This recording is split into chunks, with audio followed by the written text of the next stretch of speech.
And we're working on the new budget for 2012, 2013. Now keep in mind when we talk about the budget having a deficit of 24 billion, which is pretty close, I think, for the next 2 years, we need to remember that on top of that, we have a deficit even meeting the budget that we already have in process. Halfway through a budget cycle, and we're probably 10 to 11 billion dollars short on that one.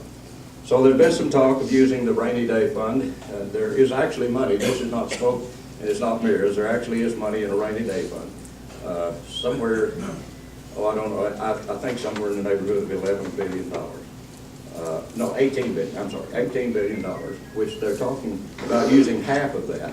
And there's a possibility. Now, Senator Ogden and the Lieutenant Governor advocated that we use half of that. And if we're ever going to have a rainy day, this is it. I mean, I want you to know things are pretty snug. And if you're ever going to have a fund for special occasions, a spare tire, we got a flat one. We need to use our spare at this moment. But in the House, the people who ran on the no tax theory basically have stated, we're not going to use that fund. We're going to be able to go home and say, we kept the rainy day fund intact, we continue to add to the rainy day fund, we didn't vote in any taxes, we have a balanced budget. The problem is we're not going to have state services left. And a lot of you people here, I think, work for state agencies or affiliated with state agencies. You work on a daily basis in hand-to-hand with state agencies, and we're going to see some changes in this that are really, really drastic. I know I sound like Amos or one of the Old Testament prophets of gloom and doom here, but I want you to understand that there's no bright picture to this whole thing. We're talking about, we had the 5% cut in the existing budget. We've already had another 10% cut that each agency has been asked to come up with. We had a 7.5% cut already on the new one, and they told them to come with a new budget 15% less than the previous 2-year budget. That's state agencies. So you think, well, is the executive branch doing this too? Are they cut, or is it just state agencies? But no, even the House members. Representative Keffer was telling me that he has a 15% cut in his office funds.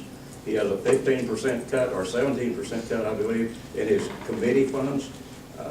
So it's going to be pretty snug even there. We're pretty well cutting everything, except probably the governor's emerging technology fund, and he's protecting that like the goose that laid the golden egg. I want you to know.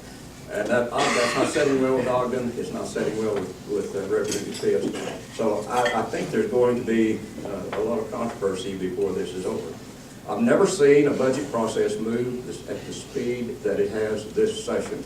We're to the point where this afternoon they hope to have the final markup done on the House bill on most of the areas, most of the divisions of the budget.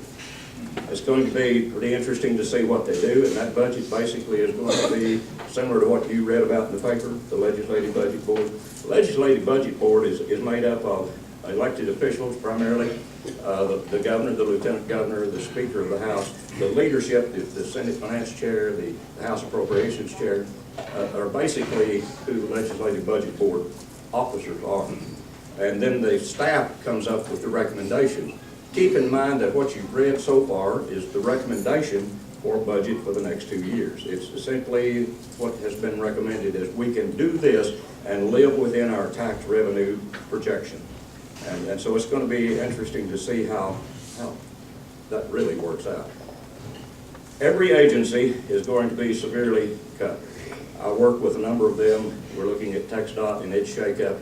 We're not sure, and I don't think anyone is right now. We're shaking up TxDOT to the point where I'm not sure exactly what it's going to look like when they get through. They've already talked about no money for maintenance. This kind of thing is what we probably need. The problem being sometimes you can save $1 and lose yourself $100 in the long run. If you don't repair roads and you have cold winters and bad weather, you actually ruin the road that's there. And this is true with so many of the things we have. Health and Human Services is going to be hard hit, and I guess it concerns me in thinking about MHMR and the things that we deal with in that realm. We look at the fact that if we don't provide medication, if we don't provide counseling, if we don't provide those services that those people need, then do they become wards of the county? What happens? I think we're going to see more and more costs passed down to county and city government than we've ever seen before. I mean, that's my fear. And I think that's probably just what commissioners, courts, and city councils need the least, is another fee, another charge, another expense handed down from government at any level. Last 2 years ago, when we did the budget, we sort of got ourselves in a real crap, because at that point, we actually used stimulus money to batch out the budget. And we didn't have ongoing revenue to take the place of that when the next cycle came. So we used billions of dollars of federal stimulus money to match out the budget and make it meet the comptroller's projected revenue stream and the budget the last time. This time we don't have stimulus money, and all of a sudden it caught up with us. Now, how do we continue now with that level? Because last time we didn't make any preparation for the next 2 years, really. We didn't make any plans for how we deal with the budget we're now dealing with. So it's going to be extremely challenging, is a good word. I don't envy those. I was with one of my former members drinking coffee at the cafeteria yesterday morning. He said, you know, he got out when I did in 2001 or whatever that was. And he said, I really do miss being in the legislature, but not this year.